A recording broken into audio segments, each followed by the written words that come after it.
Good afternoon. My name is Jennifer Schultz. I'm the Senior Vice President of Marketing and Communications at OU Medicine. And we are back today with another episode of Oklahoma Health News powered by OU Medicine. Very excited today. I have with me Dr. Dale Bratzler, the Chief Quality Officer for OU Medicine. Thank you so much for taking the time to come and be with us today. I know your time is very busy these days with all of the things happening in the state and around the world with COVID-19, so thank you. Yeah, it's my pleasure. So I wanted to take some time to talk a little bit today around kind of what you're seeing across the country and in our state and in our local communities, along with kind of how we can figure out our new normal in this COVID-19 space. So I know yesterday the State Department of Health talked about 450 new cases in Oklahoma. And I'm not sure if that is our largest case spike since this began, but I wanted to just ask you, what are some of the things that you see happening that are contributing to those types of numbers in our state? So yes, yesterday we did see 450 new confirmed cases in the state of Oklahoma, which was the largest peak that we've had to date. I think there were another 350 or so today that were confirmed. We're definitely in a new spike, and I think what we're seeing is a lot of community spread of this particular virus. So when you look at the age group of the people that are most commonly testing positive at this point, it's younger people between the ages of 18 and 35. And the two hotspots are Tulsa, which is having the most cases, followed by the Oklahoma City greater metro, Oklahoma County. So we're seeing places where people come together, congregate, younger people that may be more social. We're seeing a lot more cases being confirmed. So when I think about this, you had talked at one point about the 1918 pandemic, and it was 1918 and 1919, and how there was sort of a spike and then it flattened out and then there was a larger spike, or they call it a second surge. Would you say that where we're at right now, we would classify it as a second surge, or is it just a bit of a concern, wait and watch? Yeah, so at this point, I think most experts are saying this isn't really what we would consider a second surge. As you know, the peak of new cases is not unique to Oklahoma. Even directly to our south, Texas is having 2,500 new cases a day in the state. So there's very, very large spikes in numerous states. Arizona is approaching the capacity of their hospitals right now. Most people think that a second wave would be in the fall-winter months if we have a virus that has seasonal characteristics. So if this particular coronavirus really spikes in the winter months, then that may be when we see a much larger second wave. I think what we can say at this point, a lot of the community spread of the virus that we're seeing right now is related to opening up the state. People are getting out, and I think they've gotten very, very lax about many of the public health interventions we know can prevent spread of the disease. You know, I think about that, and I think about the different precautions that all of us have been talking about, public health professionals, physicians, even state officials, around how you can protect yourself from the spread. And what I've found to be interesting is there's no new magic bullet. We're still all saying the same thing, which is physical distance, washing your hands, and wearing a mask. So thinking about that, is that the thing that we could do to reverse this trend, is to really be diligent about that? I honestly think it's almost the only thing we can do at this point. We don't have a vaccine. There are no medications that will prevent the infection. And so we're limited to public health intervention. So one thing you can do is stay home and not go out at all. But certainly if you get out into public, or if you're going to be around people in any way, you need to be wearing a mask. That protects them, it protects you. You need to physically distance as much as possible, because those two things are incredibly effective interventions to prevent spread of the disease. And then, as you mentioned, hand hygiene is always important for protecting us from any type of healthcare or other type of infection. You know, one of the things that I thought was interesting, seeing, you know, different state by state information, where New York is falling down on the list as far as not as many cases per day, when they were really that big epicenter, and it was really in a state of crisis there. And then California, that did a really, really strict quarantine at home policy, they're actually climbing, and they're near the top of new cases. it makes me think about this concept that I've heard people talk about that's called quarantine fatigue. Do you think that's a little bit of what we're seeing, and maybe what is that exactly? Yeah, well, it's just, I mean, I think for those weeks here in Oklahoma that we were all confined to home, restaurants were closed, you couldn't go out to places, theaters were closed, just the reality that it gets boring sometimes, and you can't go out and do the things that you're used to. And so what I think has happened, particularly in the younger group, is they've gotten, you know, they have seen opening the economy, the stay-at-home orders going away as back to normal. Yeah. And I always want to highlight that reopening does not mean back to normal. You can do more things now, but you still need to practice those public health interventions to prevent spread of the disease. So, you know, one of the things I've heard people say is it's you can't really stay closed forever, so to speak, but we have this balance between certain things being open and not having a vaccine. One of the things that makes me think about, you've done a lot of work in the last month and a half around safe practices and how to safely reopen a business, or the session at the Capitol and how to safely do that. So outside of some of the tried and true things that we've talked about, what are some of the other things that you had recommended around just that extra kind of work and diligence to be able to try to have some type of a modified normal? Yeah, so in opening any type of activity or business, we've strongly recommended that you figure out some way to screen, particularly your employees as they come in, whether it's through symptom screens, temperature checks, or other things. You know, you don't want people coming to work sick. Make sure you have sick leave policies that are liberal, so that people who are ill don't feel compelled to come to work. That's the last thing you want, is somebody that has symptoms coming in that could potentially have COVID-19. Physical separation, using plexiglass, continuing to use work at home, telecommunication and other things, because if your job doesn't require you to necessarily be sitting in the office, then keep people safe by letting them stay at home and work from home. Many of the businesses that I've looked at have substantially increased disinfection, increased the number of times that they're doing disinfection. They have created personal responsibility. They've shut break rooms where people tended to congregate before. I heard a university the other day say that they've bought miles of plexiglass to build barriers between customers and students, or customers and patients and other things. So figuring out ways to enhance physical distancing. And then, of course, the one policy I always look for any business or any venue that's opening is, are they requiring masks? I know it's not popular for some people, but it may save their life.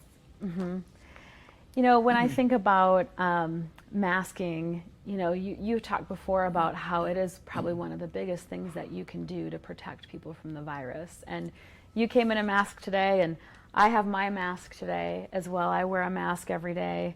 We're physically distanced and have our mic, so we've taken our masks off. But tell me a little bit about why that's so effective. Sometimes it's hard to wrap our mind around a cloth mask being so effective around this. Yeah, so I think we have a whole lot better information now than we used to. There have been some very, very nice studies that have been published now that show that when you speak, or if you cough or sneeze, obviously, droplets come out of your mouth. Now, if you're just talking, they don't go very far, usually only a couple of feet or so. But if you're in a close proximity to somebody else, they could potentially inhale those droplets that get into the air. If you sneeze, we know that the aerosols that come out of a sneeze can travel long distances, up to 25 feet or so. So one thing, you don't want sick people coming to work, because if somebody's coughing or sneezing, they can really contaminate the air around you. There have been very nice studies that have been done that have shown that if you put a cloth mask, just a plain cloth mask, not a surgical grade or an N95 like we wear in healthcare, that cloth mask dramatically reduces the number of droplets that come from your mouth that get into the air. So we highly encourage people to wear a mask anytime you're in public. And it's policy here, as you know, on our Health Sciences Center campus. We enforce it for everybody, physicians, staff, employees, visitors, vendors, contractors. It's just our policy to keep our patients safe, our staff safe. You know, one of the things that I was thinking about with the current infection rate, you know, there's been a little bit of an uptick in hospital inpatient, but not as much. And a lot of that you've mentioned is tied to younger individuals that are testing positive, where we might, rather than them needing to be admitted, we might send them home to isolate. So one of the things that I think you've talked about is the community spread concern around that population with older individuals and immunocompromised individuals. As we go into the Father's Day weekend, how do you recommend families consider celebrating? So I think one thing I want to correct you on just a Okay. little bit is Yes. that hospitalizations are actually going up Okay. now because of the spike. So a couple of weeks ago, we got down to a low of 69 confirmed cases in hospitals in Oklahoma. As of today, I believe the number is 128. So we've So- more than doubled. So we've about doubled Yeah. the number of people that are in the hospital with confirmed COVID-19. So hospitalizations are going up. And as we've talked about, when you have young people who are mobile, social, they may be around diabetics, patients who are immunocompromised, patients who have cancer, their grandparents or other people. So I'm convinced, and I went out on a limb last week in social media and said, we're going to see more hospitalizations. Yeah. And indeed we are. Yeah. In terms of Father's Day activities and other things, I think, you know, particularly we don't recommend that people travel because of the risk of transmission. Remember, even if you have family in a place like Texas, Texas is a huge hotspot for new cases right now. So any travel right now is not terribly good. If families get together, perhaps they've been close together most of the time, you're fairly convinced that they've been physically distancing and wearing masks, then outdoor activities are clearly safer than indoor activities. So if you want to have a family picnic or something, physically distanced, but doing that outdoors makes it a much safer activity. You know, I've heard of some grandparents that have been really wanting to see maybe a new grandchild or something like that, and they have taken a lot of very kind of, you know, pointed activities for a 2-week time frame to ensure that they could potentially meet their new grandbaby, like staying home, Right. isolating or quarantining, getting a test and doing those things. Have you heard about that type of an approach? And tell me a little bit about what that would look like if people were trying to figure out ways to see maybe a new baby in their family. Right. So typically, even with a healthcare worker, if somebody's exposed to a patient, we would have them isolate or quarantine for a 2-week period of time. Because once you get beyond 2 weeks, even if you were infected, it's not likely that you're going to be shedding the virus. So it gives you some safety. So it would mean staying at home, certainly not going out to restaurants. If you had to do grocery shopping, a better mechanism might be to have it delivered to you or pick up rather than going in the store. In other words, avoiding settings where you could be exposed to somebody that could be infected or in that population. So avoiding church, maybe doing church online, things like that. Now, I think from my perspective, not being a medical professional, there seems to be some aspects of COVID-19 that seem really maybe mysterious or confusing to the public. I think about people that got sick and they got extremely sick and they still aren't feeling well even though they're testing negative. And then I think of other people who are asymptomatic and they had the antibody test and they were positive. Do we have any new evidence around if you actually are immune, if you've had COVID-19? So there's no good evidence yet. I think most people feel like that if you've recovered from the infection, you probably have at least some period of time where you're not susceptible to reinfection, but we don't know yet. I heard of some research that's been done on this campus that looked at patients that had recovered. They looked at the plasma, they looked at the antibodies and found that they were neutralizing antibodies. They actually killed the virus, which is good. But we don't know how long that lasts. An article in the New York Times this morning reported on a study that basically said that the antibodies in your blood will only last for 2 to 3 months. Now, that doesn't mean that your immune system won't still fight off the infection, but the antibody test isn't going to tell you much beyond the acute period of time after it becomes positive. So, in fact, FDA today explicitly recommended against the use of the antibody tests because they just don't give the patient meaningful information. Yeah. It's not a guarantee that you might not contract COVID-19 a second time. Well, I know one of the things that's really challenging is that most of us have never lived through a pandemic. The 1918 pandemic was the last pandemic, and so I know you've had a chart before that's shown how that pandemic trended. From what we know of that pandemic, what do you think are some of the things that we should be thinking about in the future? Yeah, so a couple of really important lessons that were learned from the 1918 Spanish flu pandemic. One, the earlier you shut down or you do interventions to prevent spread, you can substantially reduce the number of people who get infected, the number of people who are hospitalized, and the number of people who died. So I think I presented before that St. Louis was very, very aggressive in closing down their city during the 1918 pandemic versus Philadelphia, which did not, and the number and the transmission of cases in Philadelphia was substantially higher than happened in St. Louis. So when you see outbreaks, shutting down earlier is important and it saves lives, and we saw that. You've seen multiple studies that have talked about how many people did we save when we finally did go to stay-at-home orders and things like that. So the earlier you do interventions, the better. We're open now, so do we go backwards? I think that's what nobody wants to do, but it's one of the real concerns. If people don't start wearing masks and if we don't see the spread of the virus slowing down and hospitals start filling up, we're really going to be challenged not to start shutting down parts of the economy again. Yeah. And I think one of the things that's always worrisome for people, there's the other side of that kind of shutdown component that has mental health challenges and depression and anxiety and things like that. So there's a lot of balance there.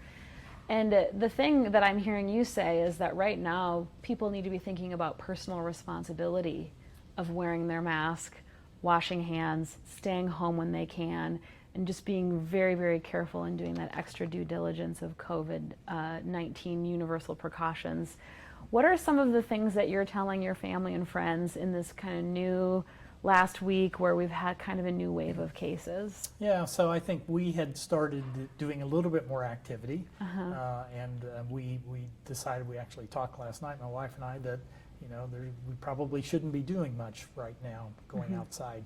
I'm very near to those high-risk categories of patients who could do very poorly if I get infected, so I'm very conscientious about that. Wearing a mask, still the things that we're promoting the most. As I've talked about before, I haven't seen my granddaughter now in months, other than Facebook. Yes. Because we're just trying, they live in Tulsa, and Tulsa's a hot spot, and they're trying to stay safe also. Yes.